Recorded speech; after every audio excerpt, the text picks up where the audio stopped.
अच्छा, हमारे यहाँ जो है सोसाइटी में एक ना मादा परस्ती है, मुनाफ़क़त है और ड्यूअल स्टैंडर्ड है। लोग बात कोई करते हैं, अंदर कुछ होता है। क्या ये शायरों में भी ऐसी जो है ये रवश पाई जाती है? वो भी कोई मुनाफ़िकाना रवैया रखते हैं?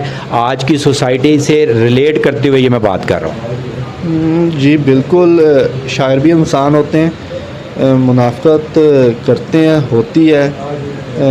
कुछ मामलात को हैंडल करने के लिए कुछ मुनाफ़क़त कर लेते हैं, कुछ अपना आप वो बचाने के लिए कर लेते हैं।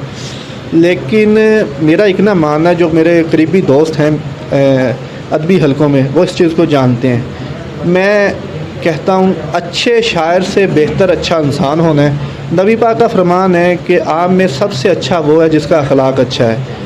तो लिहाजा मैं प्रेफर करता हूँ कि आप शायर बेशक थोड़े से कम भी हो जाएं,